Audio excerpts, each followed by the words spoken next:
Everyone know we are not requiring you to have your camera on in order to participate, so please do whatever is most comfortable for you. So I'm going to go ahead and introduce myself. Hi, everyone. Again, my name is Michaela Hooper, and my pronouns are she, her. I'm the Education and Outreach Coordinator at the Care Center. And again, I thank you all for being here today. We are here in honor of Domestic Violence Awareness Month with our presentation. It's not just physical, the nuances of power and control, that is centered towards staff and faculty here at UNLV, Nevada State University, as well as College of Southern Nevada. And some of our community members were invited as well. So thank you again for being here. Before we get started with our webinar today, we want to acknowledge that we are hosting this webinar at the University of Nevada, Las Vegas, which is situated on the traditional homelands of the Nuwu Southern Paiute people. And we wish to honor and recognize the indigenous communities of this region. So if you aren't familiar with why folks provide land acknowledgements, it is to recognize and respect the relationship that exists between indigenous peoples, and their ancestral and contemporary territories. Additionally, land acknowledgements, so sorry about that. I'm having some tech issues. Give me just one second. Okay, awesome. Additionally, land acknowledgements provide us with the opportunity to explore the impacts of colonization and symptoms of oppression on Indigenous peoples. It is vital to understand the longstanding history that brought us to reside on the land and to seek to understand our place within that history. So to move on, we are going to talk about our community guidelines. So these guidelines are borrowed from Black Women's Blueprint, which is at blackwomensblueprint.org. So one mic, so only one person has the floor at a time. We really want to be respectful of whoever is speaking and giving them that space to speak if we're commenting or asking a question. And as well as stories stay and lessons go. So we really want to respect each other's privacy, but you are more than welcome to share what you've learned. So what that means is that this is a space where people may share things that are very private and intimate to them if they're comfortable doing that. We don't want to share other people's information, but we do want to share what we learned and what we got educationally from this presentation. That's definitely appropriate. And so we also want to respect identities and pronouns. So feel free to add your pronouns next to your name if you would like, and please use gender inclusive language to the best of your ability, especially if we are talking about ourselves or others. We want to respect their pronouns and their identities. We will remove any participant that is intentionally causing harm or disrespectful, and we want to make that clear. All right, and so take space, make space. So we really want to be mindful of any privileged identities that you may hold, and we want to help create environments where everyone can contribute. So if you find that you are someone that answers lots of questions and you're not afraid to take up that space, we really encourage that you do that while also being mindful of others and knowing that giving people a chance that may not always want to speak up as quickly, kind of giving them that chance to be able to do so. And on the flip side, if you find that you're a little nervous to usually answer questions or speak up, we encourage you to lean into that discomfort, which we're also going to talk about next. So maybe try and answer a question that you felt a little nervous to ask, or bring in your commentary, because what your thoughts and everything are valuable. So All right. And then again, leaning into that discomfort, feel free to lean into the discomfort and vulnerability. The things that we talk about today are sensitive, and we'll definitely be going over that a little bit more. But we also want to encourage everyone to lean into that discomfort, as it can be a really powerful tool for healing. All right, so now we're going to talk about our tech guidelines. So we are going to show you how to put on your closed captions if you're interested in having closed captions. So on the bottom of your screen, you'll see lots of different options, but there's a more button that has 3 dots. There you can see a few options. We're not able to show you on the screen, unfortunately, but if you're still following with me, we went to the more options on the bottom of our screen, captions. You can click that captions, and at the top, it'll say show captions, and you can choose the language. So please feel free to do that if you would like captions throughout the presentation. And if you need any support with that, you can go ahead and privately message. You can put it in the chat as well. We're definitely here to help.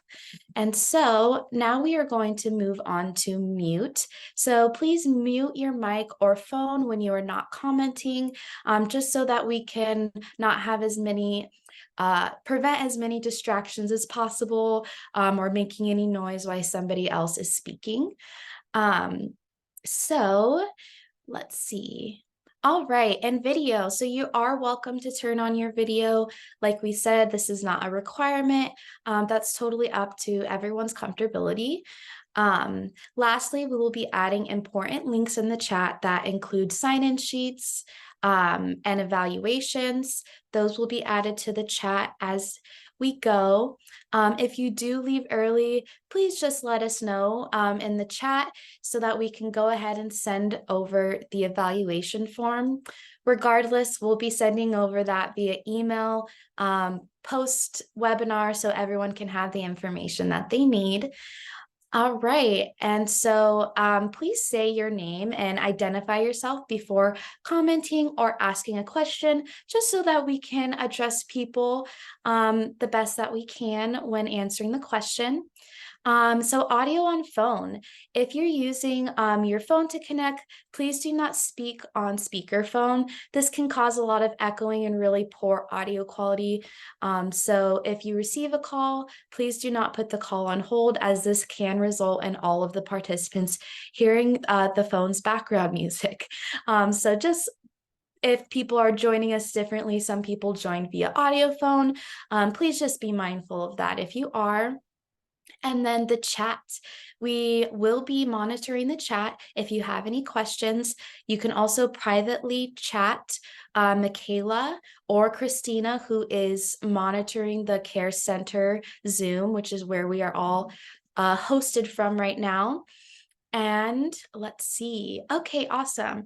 All right, so during this webinar, we will be using polls, discussion through the chat and microphone, and breakout sessions.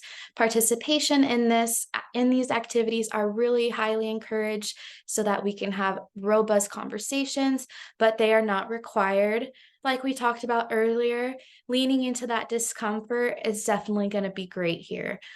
So questions throughout the webinar are encouraged, and we'll have several opportunities throughout the webinar to address those questions. We are going to be using the Q&A feature on Zoom to type questions throughout the presentation. This is a great place to ask your questions so that the chat can get filled up pretty quickly, and we really want to make sure we don't lose any questions in the meantime. And so I'll tell you a little bit more about this Q&A option. Again, that is going to be on the bottom of your screen where you see all of those options for you. And in the Q&A, you can ask anonymous questions, and it will keep all of our questions there throughout the entire presentation. So if you have a question that you really don't want to forget, but maybe we moved on, you can go ahead and put it in that questions Q&A little option, I should say. And from there, we can answer all of the questions that come up at the end of the presentation. So again, if you have any that come up throughout the presentation, please go ahead and put those there, and we'll make sure to have time to answer those. All right, and again, with questions, if you have any questions, go ahead and privately message me directly. If you do want to have a question, but not ask it in front of everybody to sort of keep that anonymity, we can definitely do that too. And so thank you, Christina. You can move on to the next one. So now we are going to go ahead and introduce our facilitators. I am one of those today. So hi, everybody. To learn a little bit more about me, I have been in the anti-violence world, and I've had experience in it for about 4 years now. I started off as an advocate here at the Care Center. I fell in love with the Care Center, and eventually they opened up professional positions, and I got chosen, which was so amazing. And so I'm also a UNLV alumni. I graduated in 2020 with my bachelor's in human services. I am also BIPOC, and so I identify as a Mexican woman. I am mixed, and it's definitely impacts who I am, and what the world, how the world, accepts me, and things like that. And so I'm also neurodivergent. I'm a chronically ill cutie. That's something I like to say to kind of soften the blow for anyone that deals with chronic illness. It's so difficult. And so yeah, I have been navigating representing myself in that way, and that's been really cool. I'm also a queer artist. I identify as pansexual, and so when I am not doing the work here at the Care Center, I do a lot of art, creative artistry with photography, and just other forms of art. And so that's a little bit about me. Now we are going to go ahead and pass it on to our main facilitator, Christina. Thank you so much, Christina. Thank you, Michaela, and thank you for introducing us to this topic in this webinar today.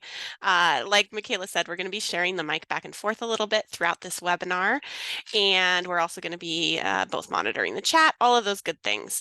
I wanted to share, just like Michaela did, a little bit about my positionality. And for those of you, it's kind of what Michaela just did. For those of you who are unfamiliar with that term, positionality, it's basically the things that you see on this screen are the identities and experiences that I bring to the work that I do, and also I bring into life.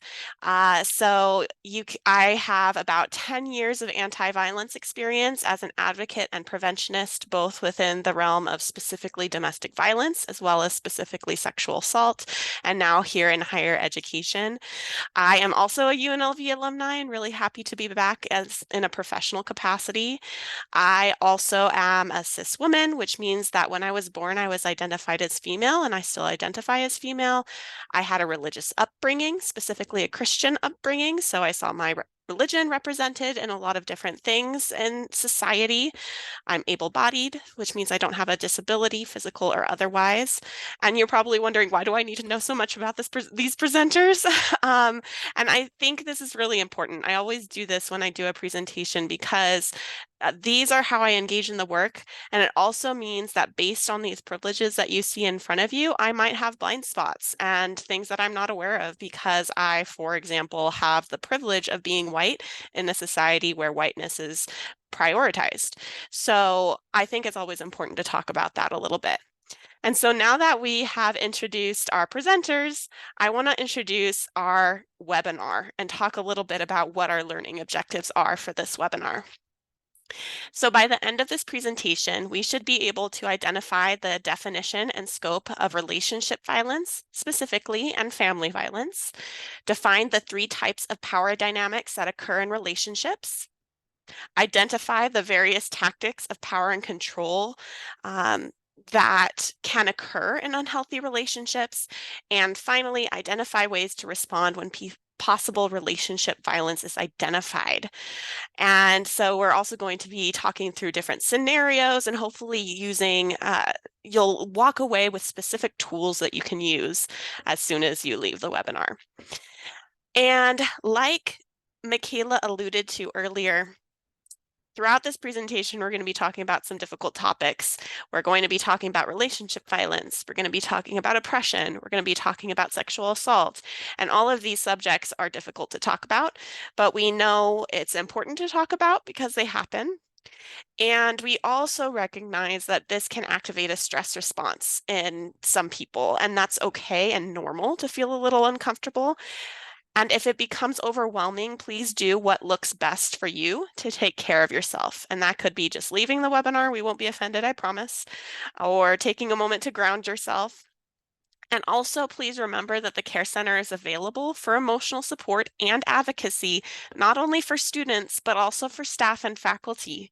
So we'll be talking about how to connect with the Care Center near the end of our presentation, but you can also find all of that information on our website at any time.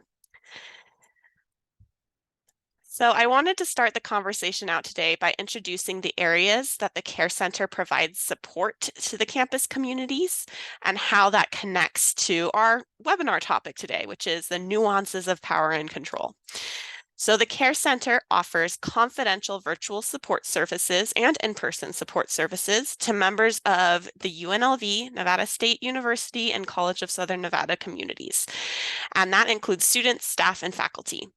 Specifically, we provide direct services, which include advocacy, emotional support, resource connection, and case management to those who have been impacted by power-based violence, which we're going to define and talk about what that is in a minute.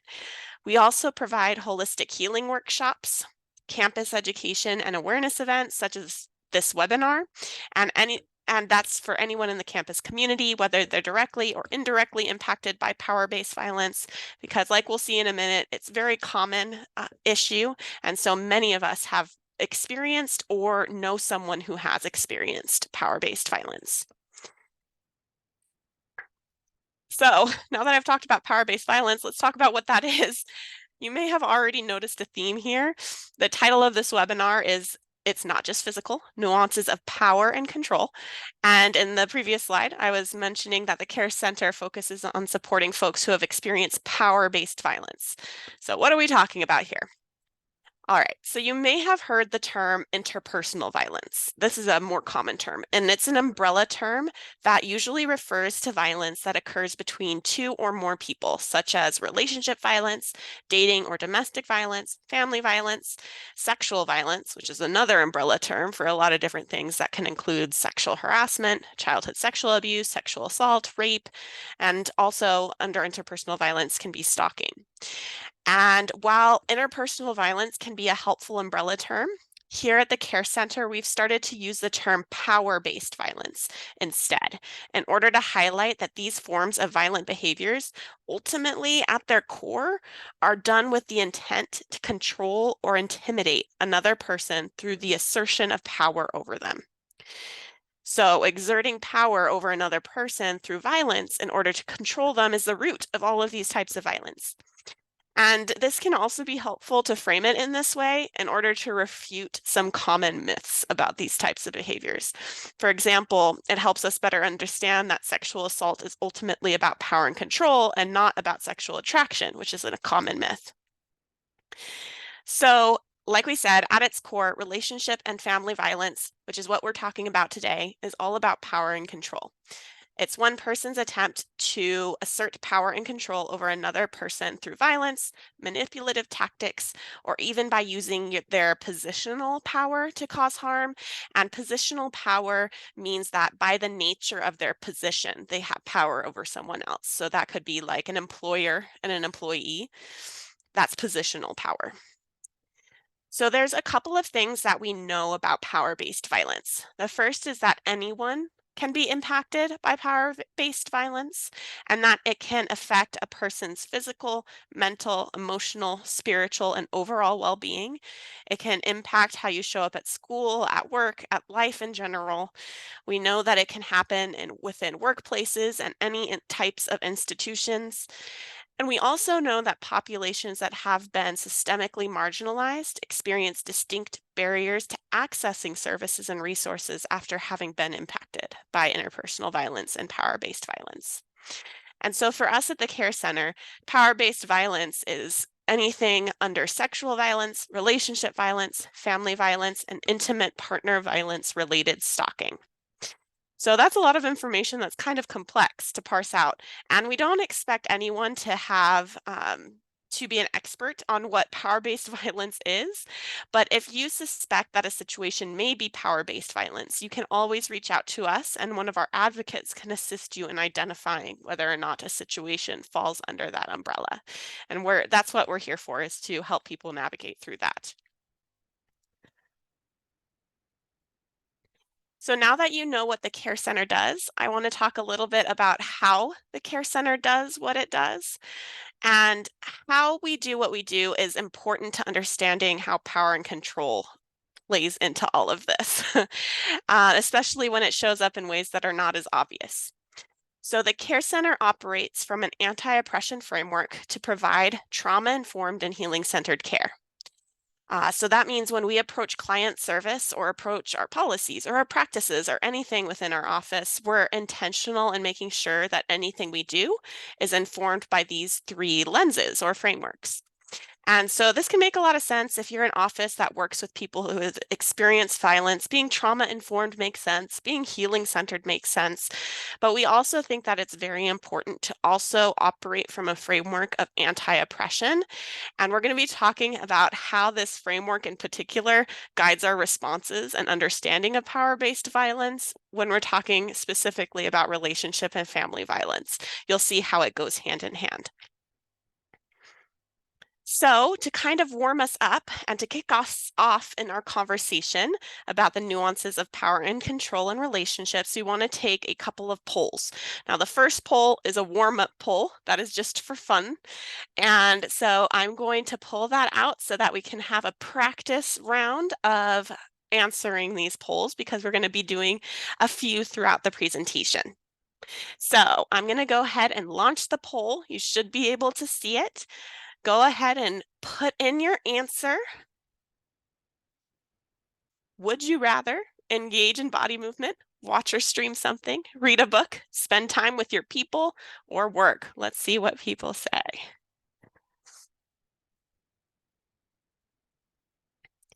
Okay, everybody responded. I'm going to share the results. So we had a split. Nobody wants to read a book or work. That's interesting. I love it. But many people said that they wanted to engage in body movement. Some people wanted to watch and stream.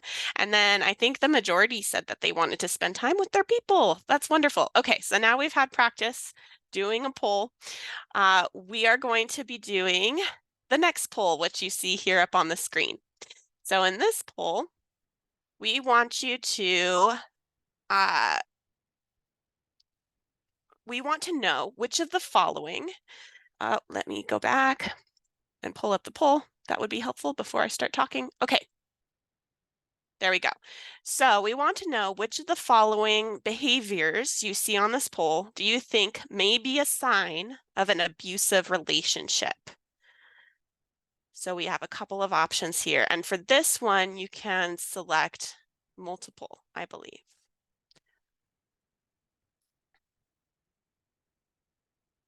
This one might take a little bit longer as you read the different options.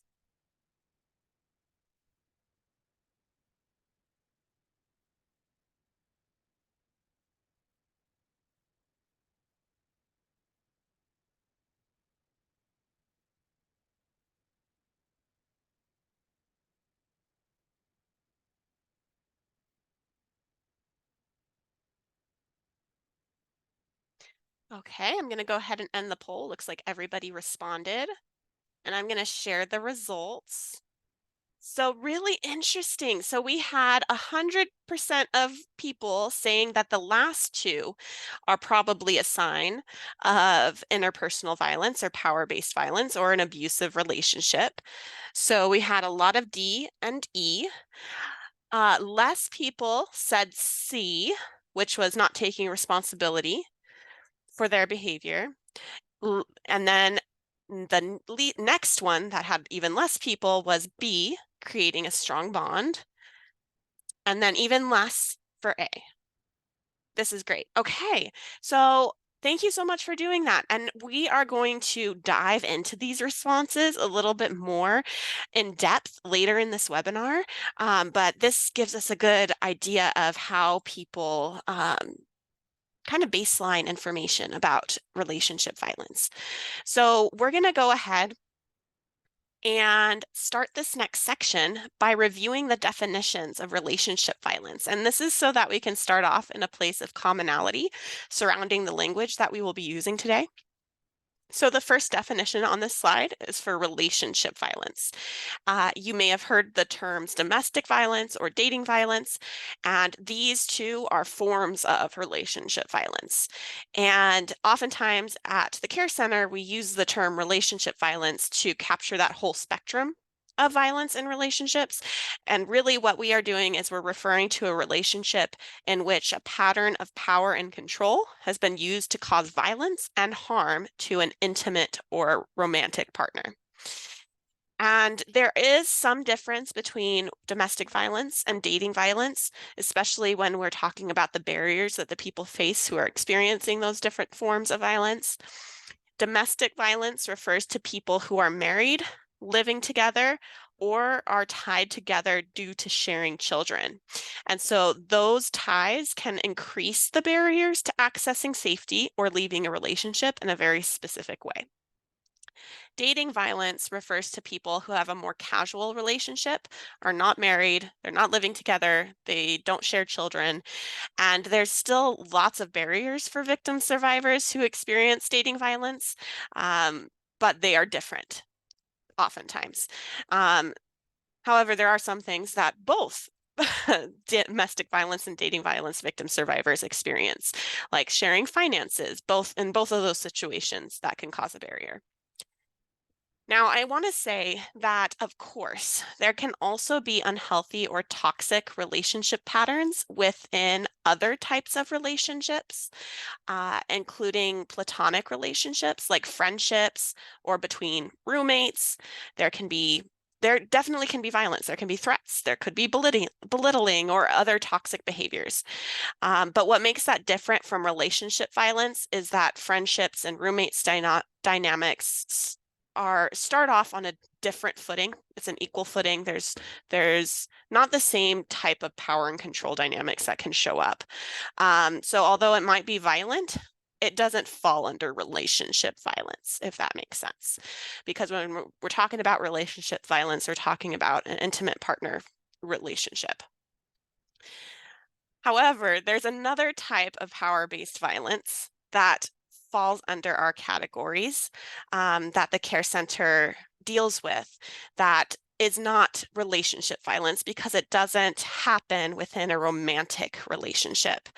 So one of the most common examples of this is what the Care Center refers to as family violence. And family violence is a relatively new concept in the field of anti-violence, but it's not a new experience. And this is similar to relationship violence, but in this case, the harm doer, which is our term for the person who is engaging in the abusive or controlling behavior, is not a romantic partner or intimate partner, but it's instead a relative or guardian. And often family violence can occur while, for example, a student is living at home and is financially dependent or something on their family. And also because we're referring to student adults, adults who are students, it is different from child abuse. And so student adults that are experiencing family violence often have a lack of support services. There aren't as many resources available, and they may not even be aware that what they are experiencing even has a name. And surprisingly enough, this is actually the most common form of violence that we work with here at the Care Center and that we see in our student population. So, both relationship and family violence can show up in a number of different ways. And the most visible that people often are aware of is physical violence, and that's common, but so is these other types of violence as well. Emotional and economic abuse are also extremely common. And each of these forms of violence or abuse can impact the overall well being of a victim survivor and also create barriers to accessing safety. And speaking of emotional abuse, one form of emotional or psychological abuse that is pretty common is something called gaslighting. Many of us have heard of this term before, and sometimes it's misused or overused today, but it is a very intentional form of power and control that a harm doer may use. It can This tactic is meant to make someone question their actions or thoughts and experiences, discredit them, and can, because of that, impact their relationships with other people outside of the relationship. And this term actually comes from a 1938 play called Gaslight, where in it, the main character, Paula, sees gaslights, back in the day, dimming and brightening for no apparent reason. And her abusive husband, Gregory, convinces her that it's all inside her head. And in reality, he was switching the attic lights on and off to create the gaslight flickers. So Hey, that's what Christina. gaslighting is. Yes, So sorry to interrupt. I just think that the presentation isn't showing your current slide. I'm so sorry. you're right. Absolutely right. So this is gaslighting. I apologize for that. I will keep up with the slides this time. Alrighty. So now that we've talked a little bit about some common language that we have to talk about this type of form of violence, let's talk a little bit about how prevalent relationship and family violence is. And the thing about statistics is that they're tricky. When we're talking about looking at statistics as far as formal reporting to law enforcement, we know that this is one of the violent crimes that goes severely underreported. Statistics can often leave out communities or nuances. And then if you're relying on self-reporting, there's other challenges with that, but it can give us an idea of how common an issue is. And so these statistics show us that interpersonal violence is a rampant problem and it impacts people of all identities. But it also tells us that there's a lot that's unknown or undocumented. And in our RSVP form, somebody submitted a question about specifically statistics for the college age population and for on college campuses. And some of the statistics that we know for this population is that the highest rates of power-based violence that we see occurs in people ages 18 to 24. And again, statistics are flawed. One of the statistics that is talked about a lot is that 20 to 25% of female students experience sexual assault in college, which again doesn't give us the full range of the college experience because it's only talking about female identified students. But other research has showed us that the risk is greater for students with marginalized identity characteristics, such as folks who identify with the LGBTQIA plus community, students who are first generation, or who have a disability. All right. Now that we have talked through definitions and statistics, let's dive deeper into the nuances of power and control.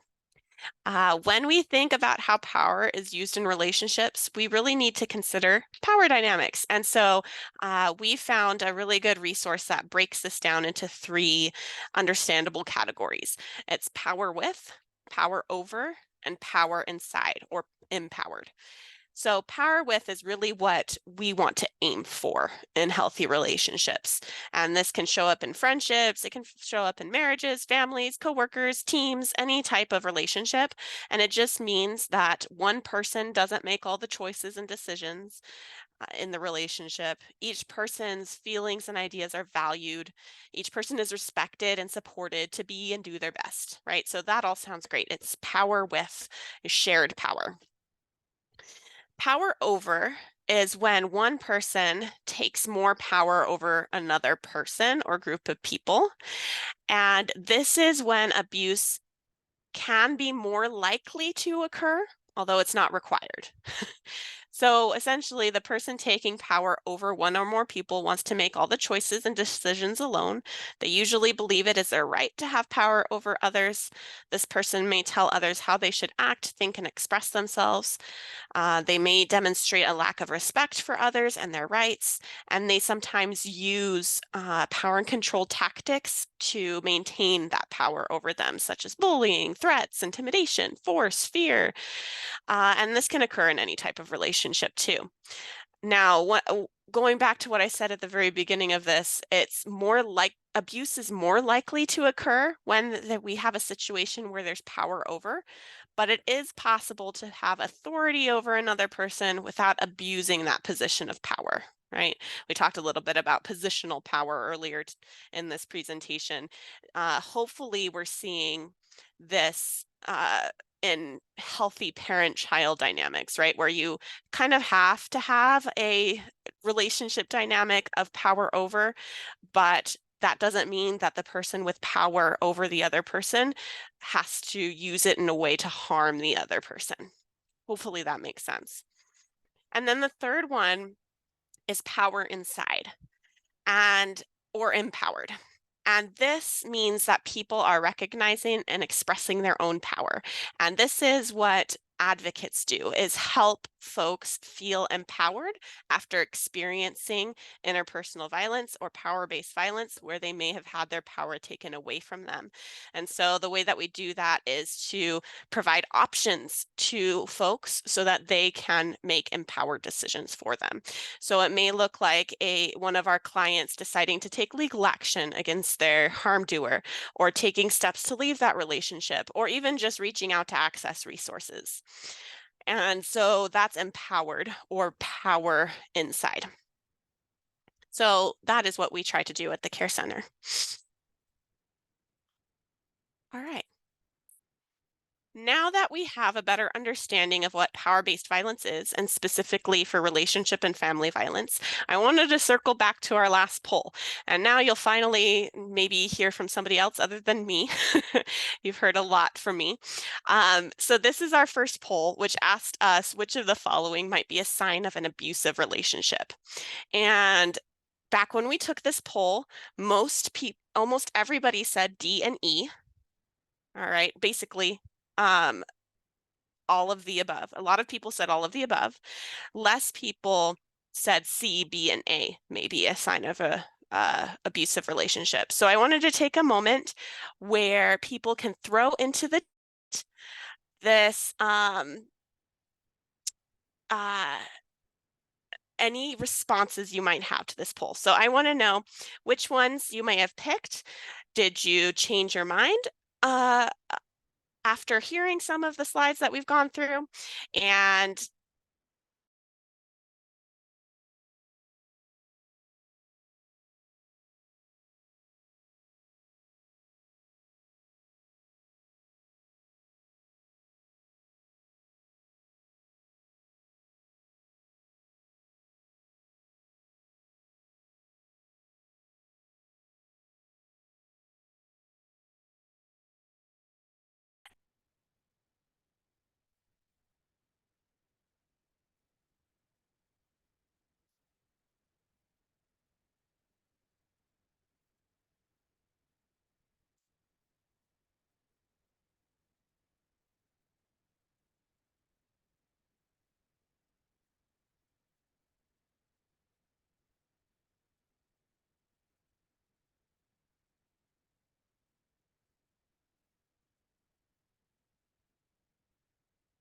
oh, is it frozen?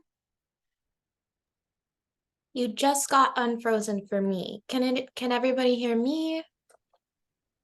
I can. Okay, yeah, so basically put into the chat which of these you think may be a sign of an abusive relationship and why you might think that.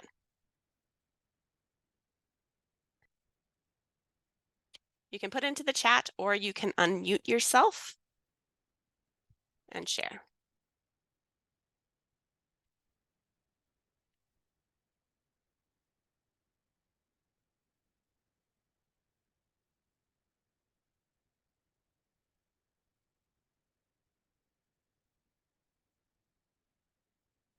Okay, I'm not hearing anyone sharing. Let me maybe narrow down the question here. Um, okay, we have one response from Michaela. I chose A because I thought it was a sign of the love bomb to tension building pipeline. Yeah. Yeah, love bombing. Yeah. So for those of you who may not be familiar with the term love bombing, it's basically a tactic that a harm doer may use in order to A, gain the trust and also potentially isolate the person that they may commit harm against later. So it can feel a lot really backwards. You know, talking about complimenting someone, showing affection, and things like that seems all like good things to do, and they can be good things to do. But the question is, what is the intention behind that, right? If they want to do that in order to make it seem like you are the only person that that person can go to, um, it may be setting them up to be isolated. It can and that's similar to B, right? Creating a strong bond and a sense of you two against the world. Um, it can build that intensity and enables the harm doer to begin to control different parts of the victim's life, right? Okay, let's see what else people put in. B could be seen as a sign depending on the context. For example, if the harm doer is doing it to isolate the individual, right? Exactly. Yes. And so isolation, we know, is a very common tactic of someone who is a harm doer, right? Because they're making the victim survivor feel like they cannot go to anyone else. They're feeling isolated.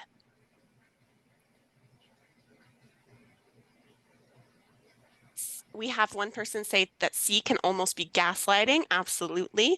And then many people answered all. Uh, exactly. It depends on the situation.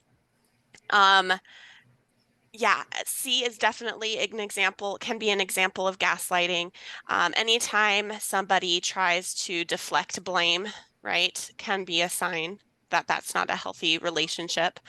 Um, and D, which one? E. E, most people put E and D as a sign of an abusive relationship, right? Those are a little bit more clear cut, but any type of control or threatening is a form of controlling.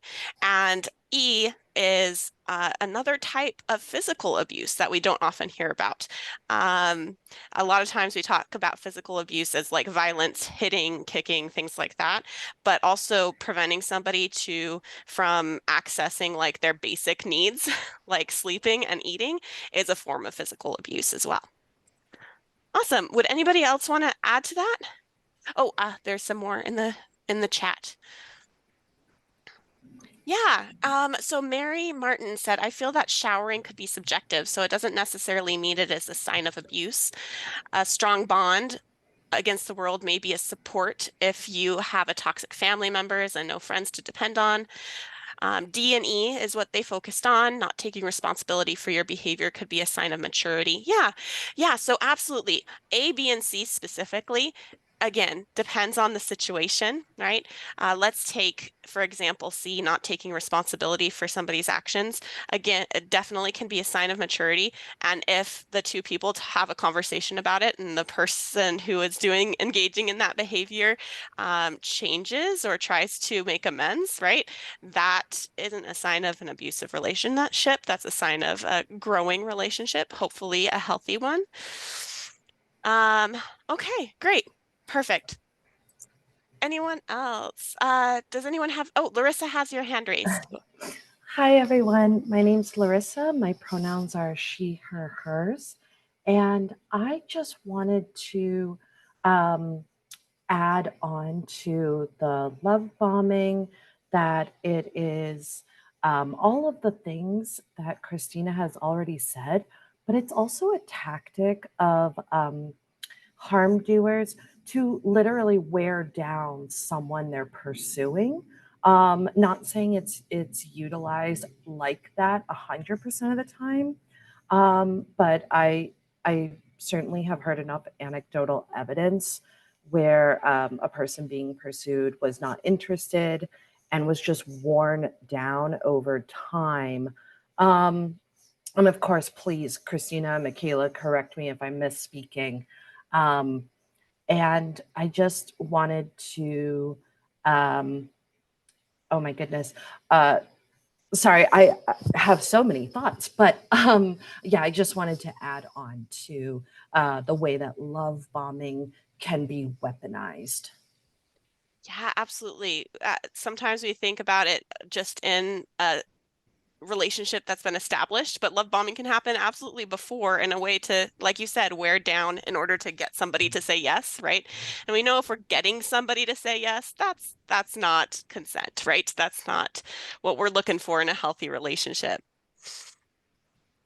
Absolutely. And so love bombing is essentially exactly what it sounds like, showering their partner with attention and affection and gifts, maybe above and beyond that type of thing. Okay, great. I'm just going back into the chat to see if there's anything else. Mary, thank you so much for sharing that. Yeah. Um, like we said, A, B, and C, these are not one answer yes, one answer no, right? These are all could be signs depending on the intention of the person or what happens next, right? So if somebody's giving them a gift and that's all, that's great. If somebody's giving them gifts in order to make them isolated or feel like they only have that person to rely on so that they can then commit violence against them, that's where we have the problem. Yay. Okay, great. Great conversation. So I wanted to take a moment to, let's see, go to the next slide here first. So all of these examples that we've talked about in this um, poll can be examples of how a power imbalance can start to show up. And here, let me go back to this so we can talk about it. It can be a way that a harm doer is trying to create that power imbalance, right, in the relationship. Of course, not always, but sometimes it can be a tactic. So now I want to take a moment to zoom out and talk about the impact of power imbalances on sorry, make sure I have this all set up. Okay.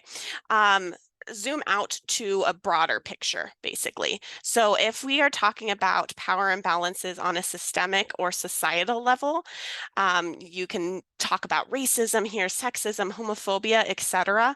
And it's on a larger scale among groups of people, and that power is used to harm, control, or disadvantage one group of people over another. That's called oppression. So I wanted to talk a little bit about oppression.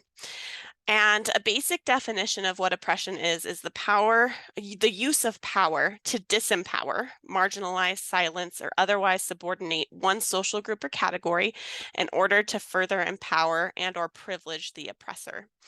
And so you can see from this definition, oppression is all about exerting power over one group or another.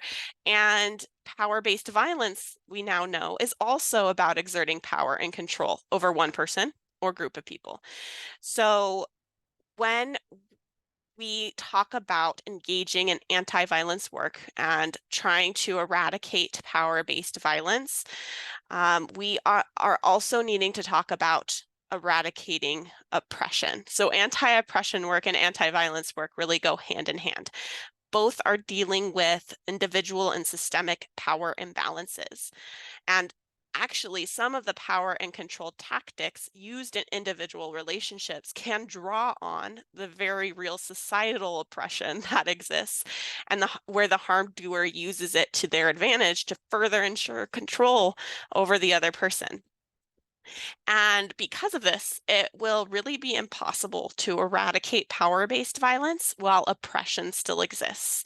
So we think it's really important that we engage in anti-violence work and anti-oppression work at the same time.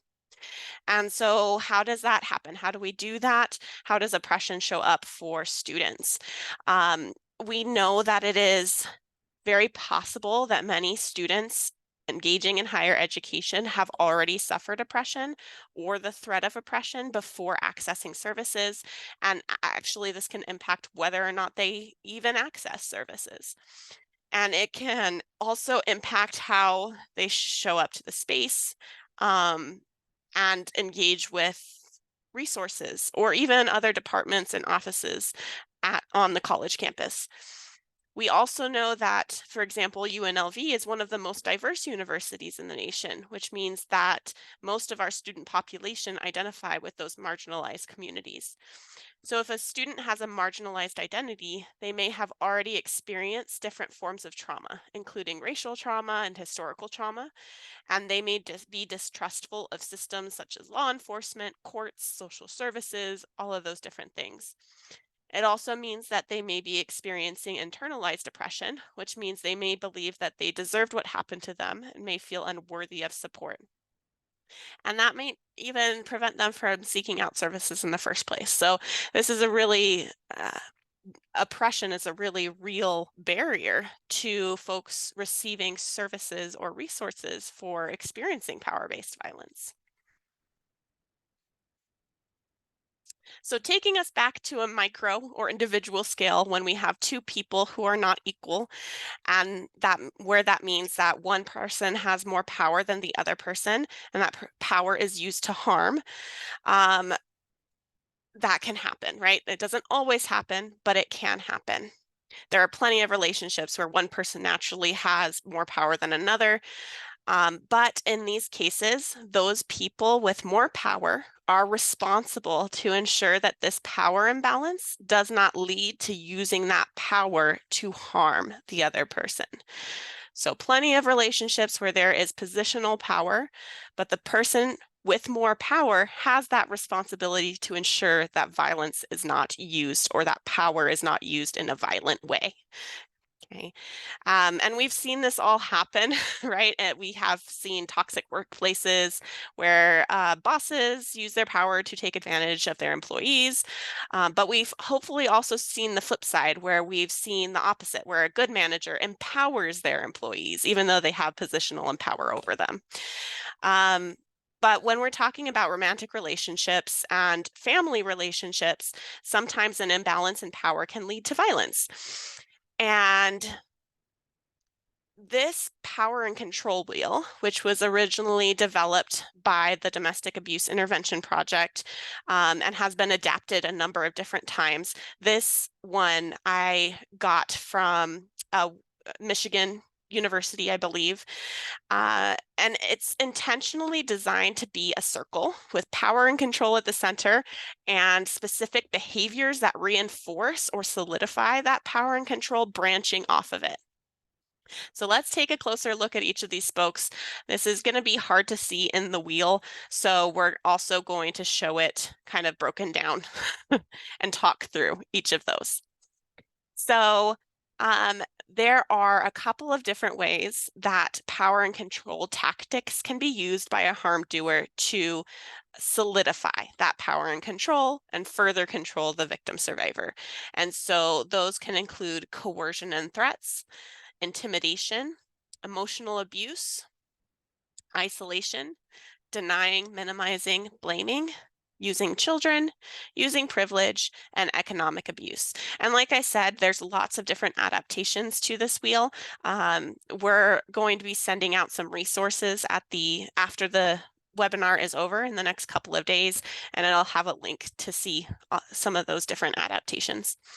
But let's talk a little bit about what each of these could look like. So coercion and threats is exactly what it sounds like, but it can run the gambit, right? Threats can look a lot of different ways. It can be something like threatening to break something that they really care about, to threatening to unalive themselves. It could really be anything in between, right? Intimidation and threats are similar, but slightly different. Intimidation is more implied. It's essentially making somebody feel afraid by using looks, actions, gestures. It could be by smashing things, destroying property. It's basically trying to send a message that I have more power than you. I could hurt you, right? Without explicitly saying it. We also have emotional abuse, and you can put gaslighting into this category, making somebody feel really bad, name calling, mind games. reinforcing internalized phobias or isms like racism, all sexism, all of those different things.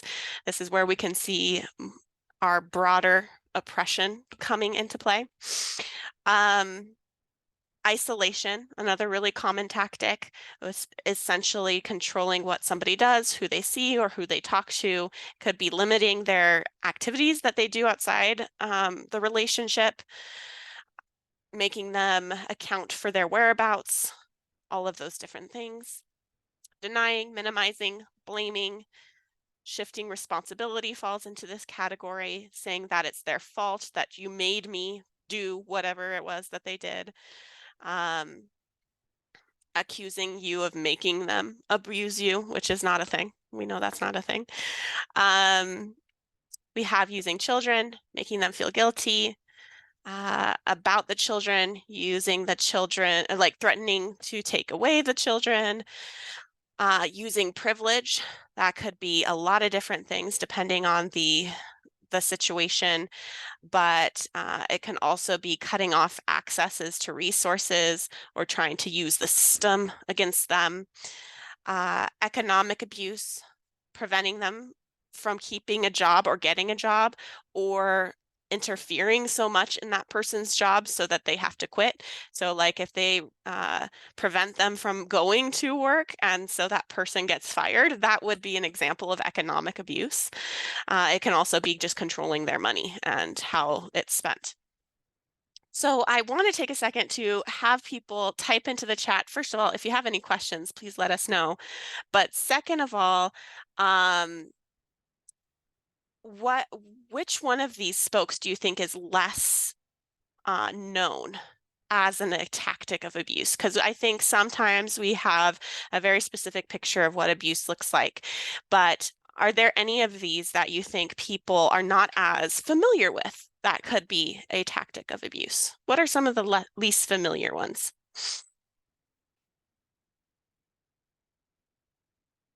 Also, I think somebody has their hand raised. Economic, yeah, that might not be as familiar to people. Yeah, using children, yeah.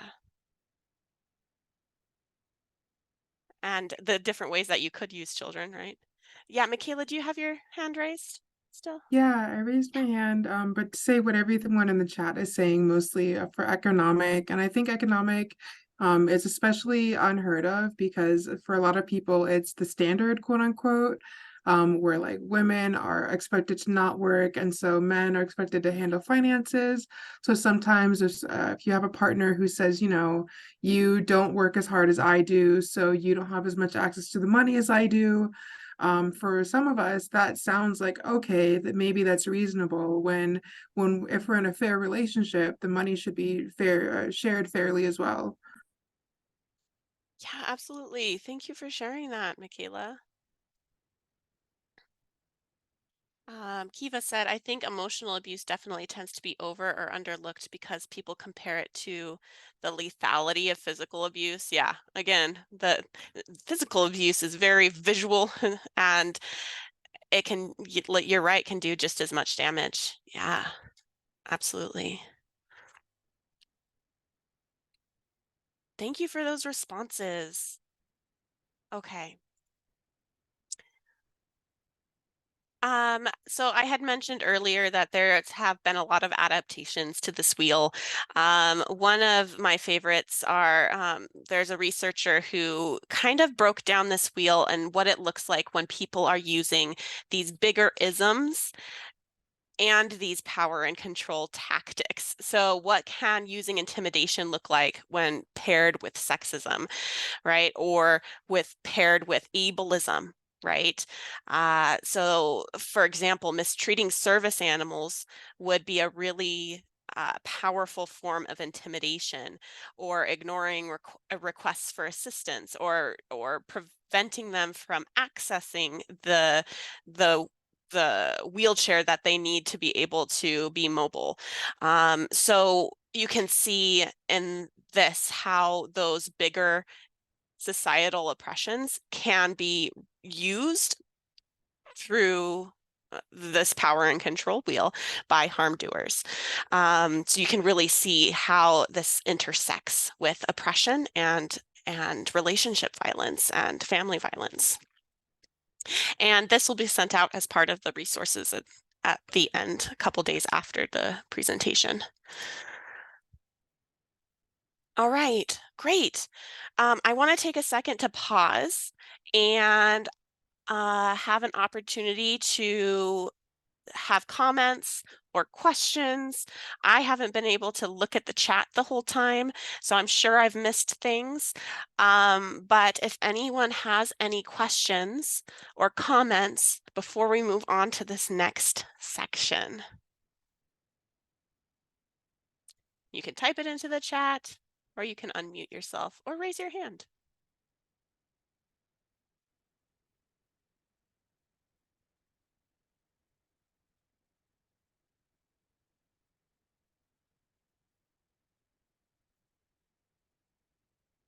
Okay, there will be other opportunities to ask questions or to leave comments, and feel free to continue to use the chat as we go.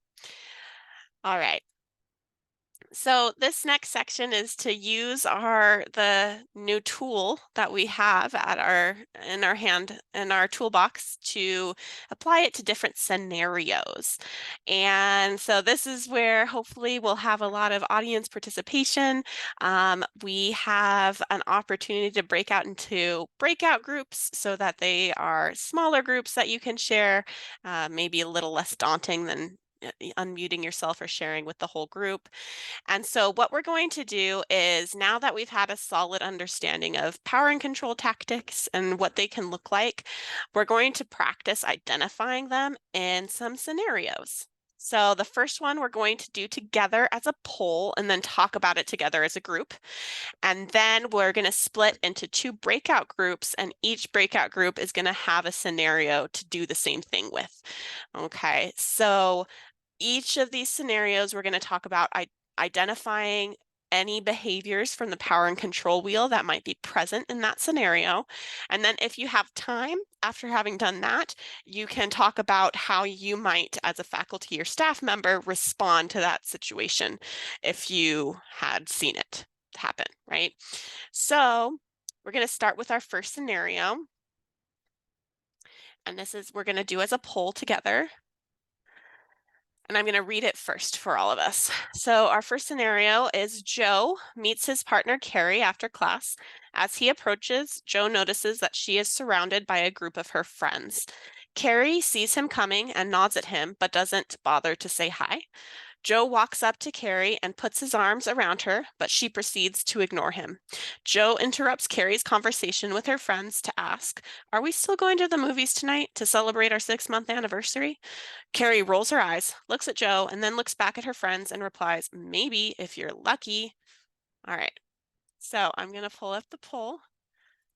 It's basically just going to ask you if you identified or noticed any power and control tactics and which ones. And this one, again, you can pick multiple if you want to.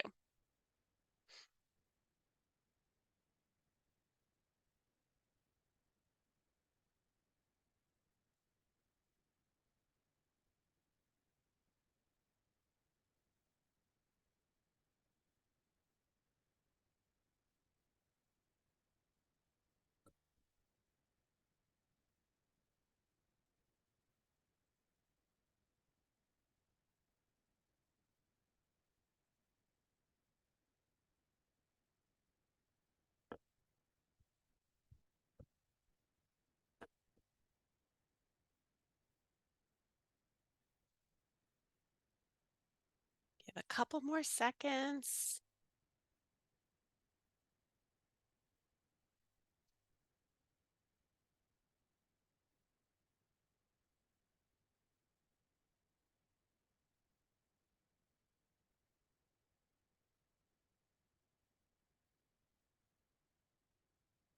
Okay, we're going to go ahead and share those results. Okay, so we had a good spread. We had 58% say that intimidation might be present in this scenario. Who would like to share where you might have seen intimidation in this scenario?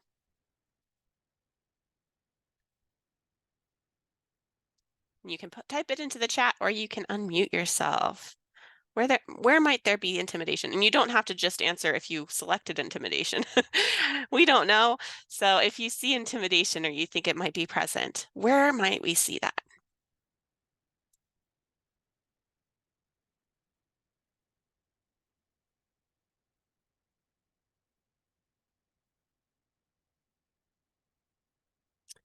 Okay, Carrie purposely puts him down in front of everyone. Looking at the friend group, yep. Physical presence, yeah, absolutely. We don't know the size of these people, right? Physical presence and also kind of being outnumbered, maybe also could be physically intimidating. And looking at that friend group, yeah. Great. Okay. We also had a good amount of people say emotional abuse and denying, minimizing, or blaming. So where might we see this in that scenario, where we might see emotional abuse or denying, minimizing, and blaming?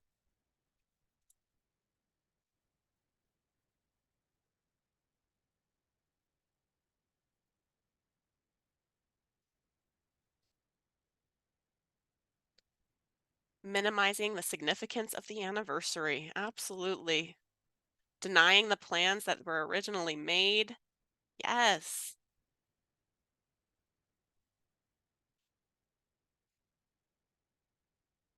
In front of everybody else. Might be a little bit humiliating, right? Ignoring. Yes, that's a powerful control tactic, ignoring someone, right? All right, great. We had a couple of people saying using their privilege or coercion, threats, and isolation, which I think could be present. So, does anybody want to share where you might see isolation or coercion and threats in this situation?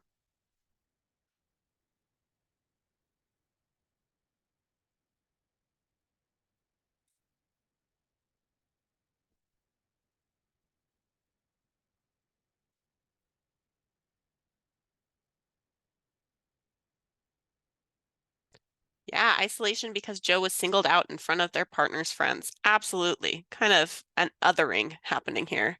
Threat to withdraw affection. Yeah, maybe if you're lucky, I can withdraw my affection whenever I want. Yeah, if you're lucky sounds like a threat to me too. Absolutely.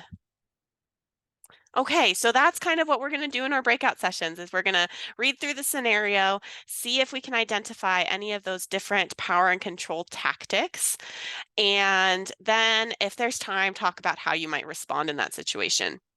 If you're like a bystander or a faculty and staff member who's getting this disclosed to them, right? So what we are going to do is I will be joining one breakout session. Michaela will be joining the other breakout session, and we're going to come with the scenario. So we will read it in the breakout session. We'll also probably copy and paste it into the chat for that breakout session so people can read it. And then we'll have a group conversation about it. So I am going to assign people to breakout rooms. It's going to assign people automatically. And then we'll go ahead and have that conversation. All right. So I'm going to go ahead and do that now.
People will be trickling in from the breakout room.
Okay, I think it kicked everybody out of their breakout rooms. I'm sorry if that was never done that before. Okay, so hopefully that all went well.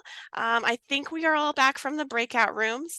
Now we're gonna come back together and share our scenarios and what we talked about.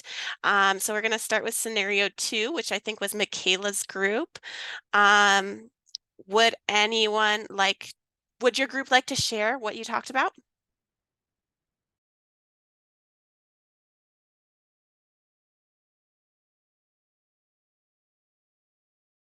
I guess first I will kind of read the scenario so that we are all familiar with it. So in this scenario, Elle is a second-year college student who lives with her parents and commutes to classes. Elle meets with her academic advisor and admits that she really wants to change her major, but is afraid of her parents' reaction. She says that her parents say that unless she continues on her current major, they will not give her the information she needs to complete her FAFSA. And she also needs permission from her parents to access her social security card and checking account, which is in her parents' name. Okay, so scenario 2, folks, go ahead and share what you talked about. Real quick. Okay, I wanted to make sure that Mary was back. I was having some trouble with admitting people back in. So I just wanted to open it up to my group just so that I'm not the only one speaking. Does anyone feel comfortable enough? You can share in the chat or unmute yourself. I think we had a really great discussion.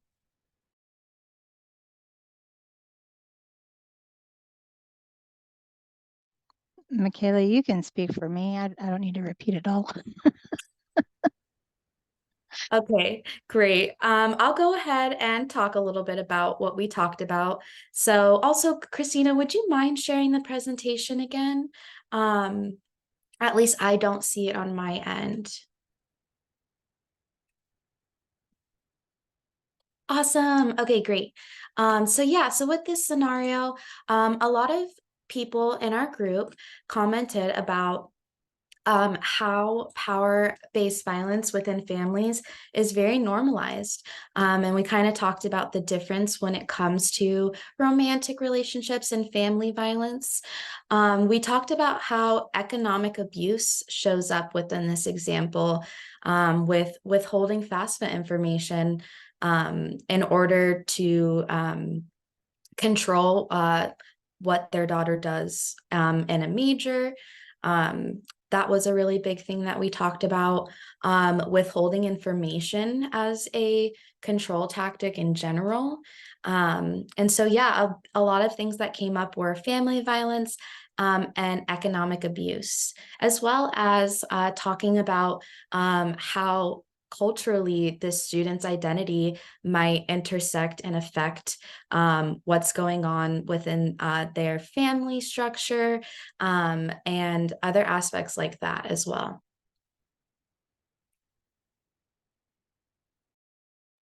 That is awesome. Thank you so much, Scenario 2 group. We really appreciate that. Okay, any questions or comments or anything from the other group as this is the first time they're seeing this scenario? Okay. You bringing up the financial aspect or potential financial pressures on the parents to put so much pressure on their daughter makes me rethink parts of our scenario too. So it's really great to bring up. Yeah, absolutely. That's a really good transition into the next scenario. So for folks who were not in this group, this scenario is Sam is a third-year college student who lives on campus. Lately, they have been arriving late to class and not turning in assignments. Sam emails their professor asking for additional time to complete an upcoming assignment because their mom has been making it really hard for them and they feel really stressed. The professor grants the extension and encourages them to reach out to a support office on campus to talk about their stress. This is a two-part scenario.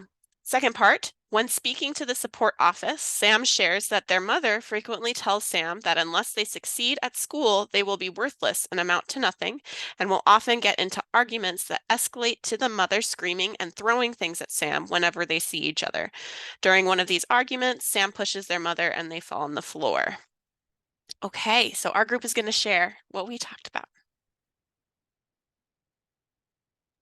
I happened to be the volunteer to share what we were talking about. We brought up the really interesting dichotomy of parents maybe pushing their children too hard, saying, you know, I want what's best for you. But in that moment of, you know, going towards physical and emotional abuse towards your child, are you really doing what's best for them, even though there might be other pressures, like Michaela mentioning in group 2 that you guys thought about the financial pressures that might be on the family.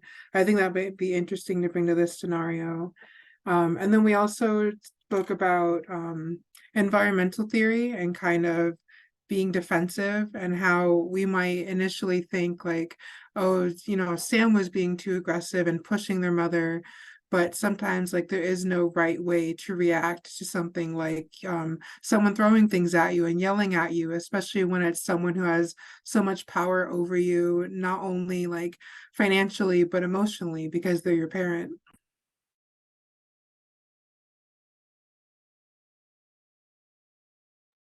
Yeah, absolutely. Thank you, Michaela, for summarizing that. I'm looking at time and want to be respectful of everybody's time. So I'm going to jump right into letting Michaela really briefly talk about some resources. This has been really good conversation. So I really appreciate everybody engaging with this. And kind of talk a little bit about like what resources are available on campus. So Michaela, would you like to jump into that on this slide maybe? Absolutely. So yeah, just like Christina said, to respect everyone's time. I'm glad that we went a little over with discussions because that's always better. But we're gonna also provide this presentation to you in the feedback email that we provide. So if anyone needs to go or they miss this, that's totally okay. You'll get that information there. But I'm going to go ahead and talk about, so how do I support a student who discloses information? So our goal is to connect them with vital resources without accidentally making it worse. So what does that mean? It's important that to know how to support someone such as a friend, family member, or peer who may be disclosing concerning information. And so, first of all, if someone does come to you with this type of information, it probably means that they feel comfortable enough with you and they trust you enough to share their truth. And that is really great. That means that you've created a space for them that, trust can be possibly there, which is really valuable, especially with the positions that we have here at UNLV as staff and faculty. And so no matter what, it can still be very surprising. It can be stressful or overwhelming when someone discloses sensitive information to you. especially if you're concerned for their safety and well-being.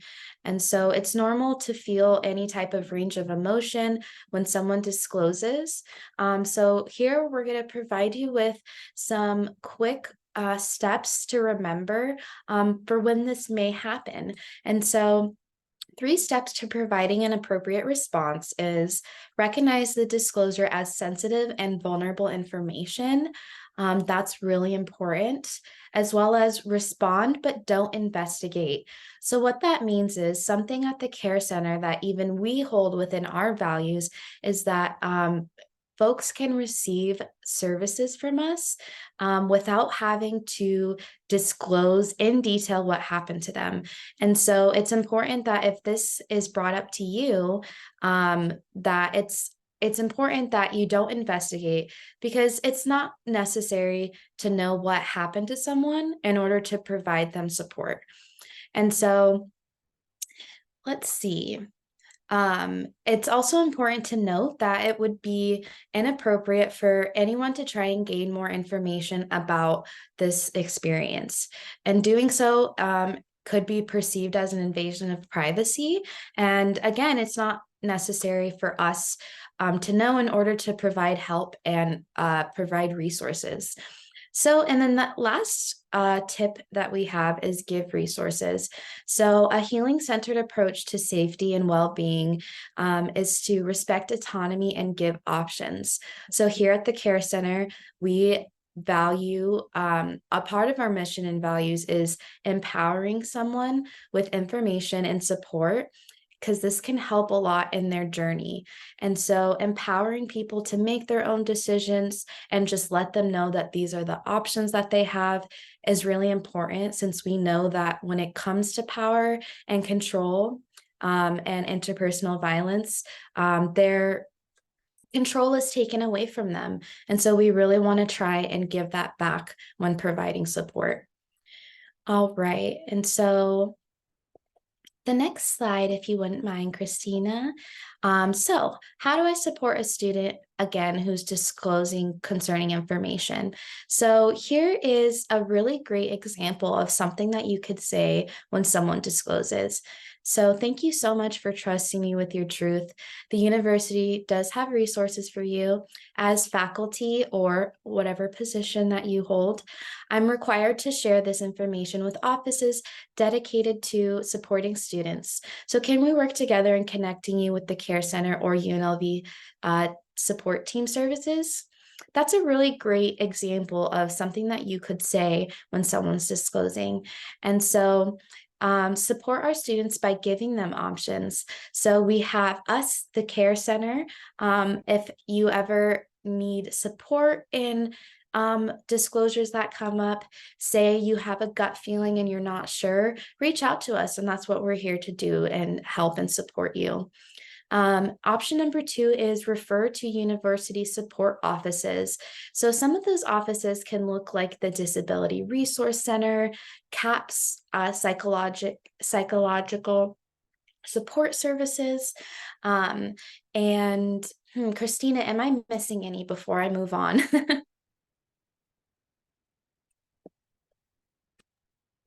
Those are a good snapshot, but there's plenty more offices on campus that provide support. But yeah, that's a good snapshot.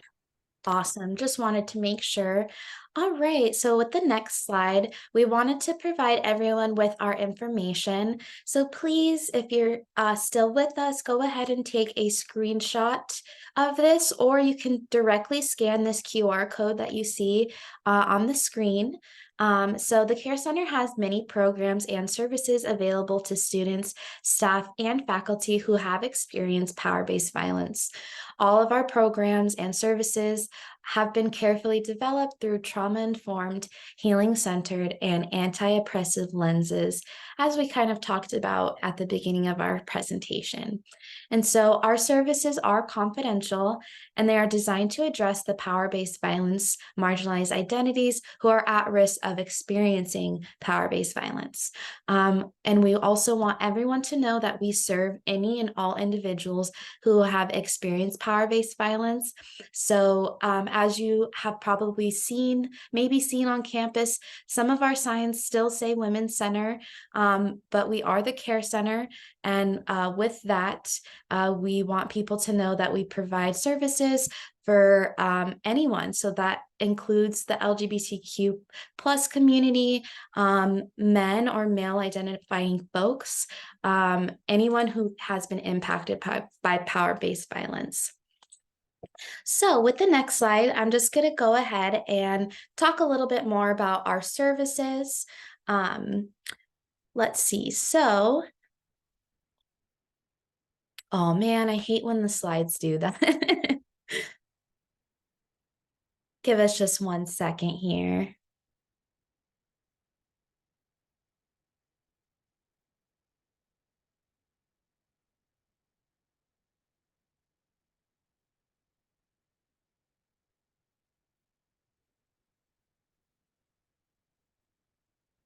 Thanks, Christina. It's not you, it's the technology. It always does that to me too.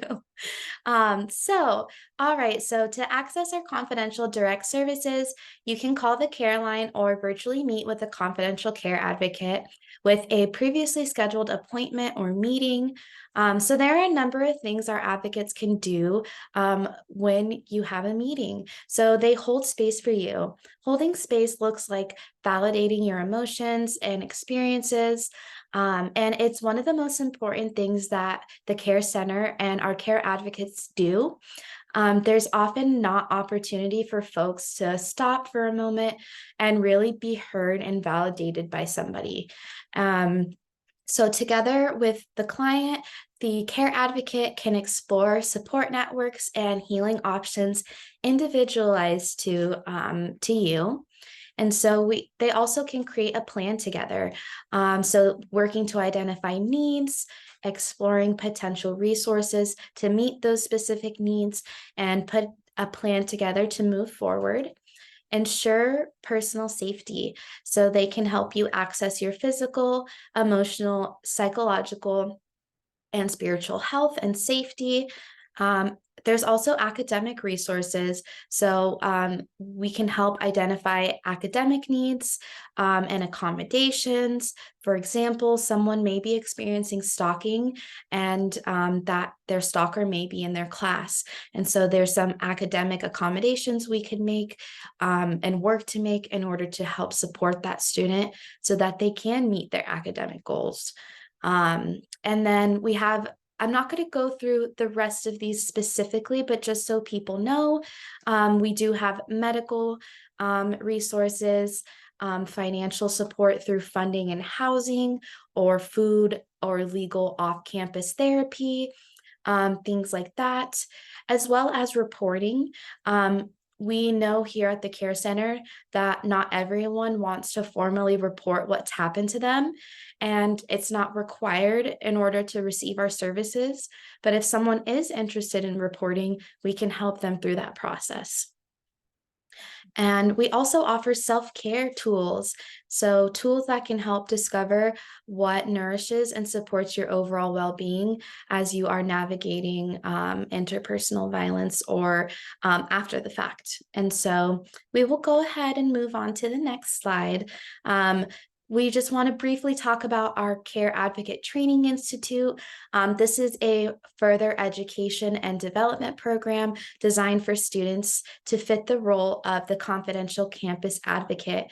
So some of those advocates that we've been talking about today, this is the training for it. You can find out a lot more about that through our website. And I know that the Care Advocate Training Institute opens next year. So keep your eyes peeled for that.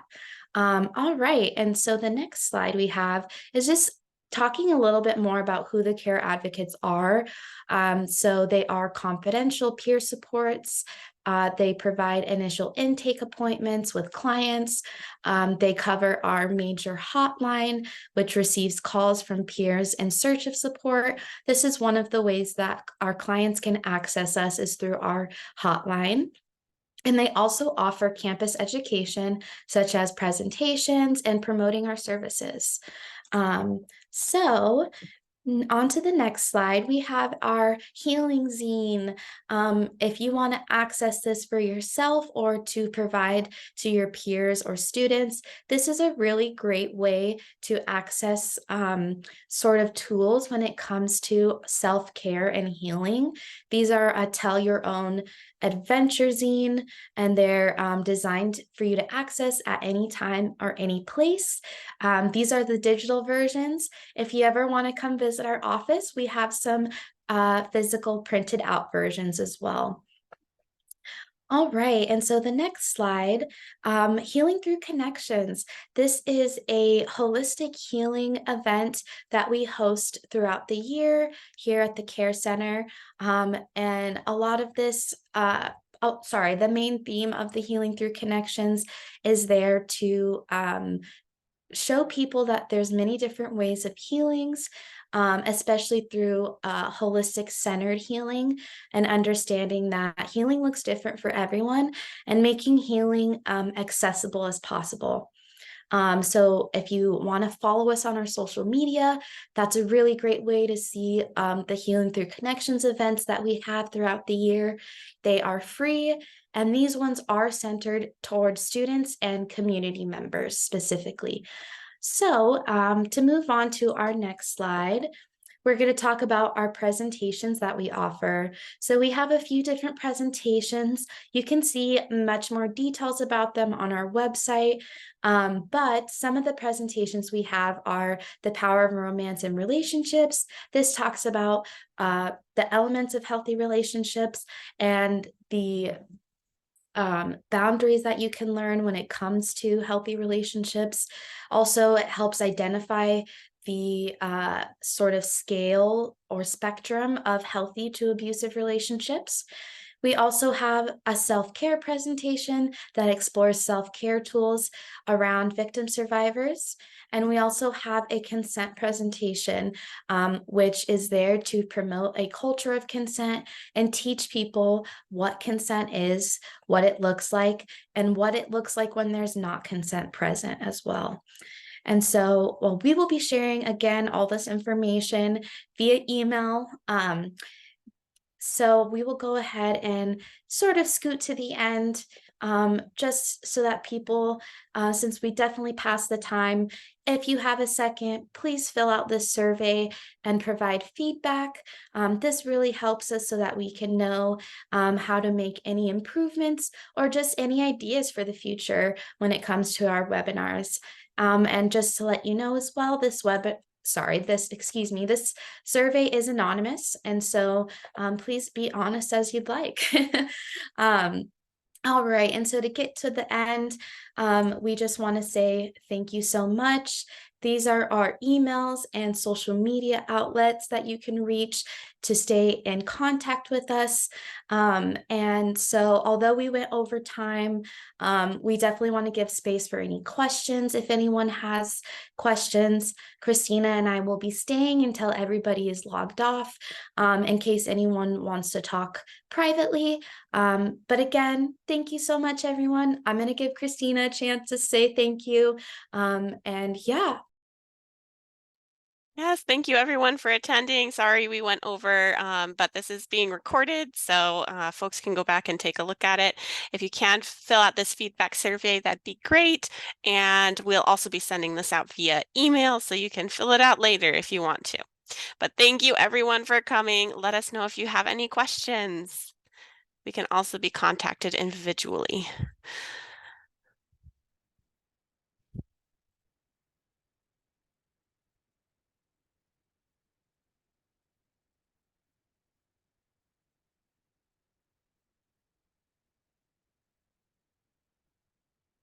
Thank you, everyone.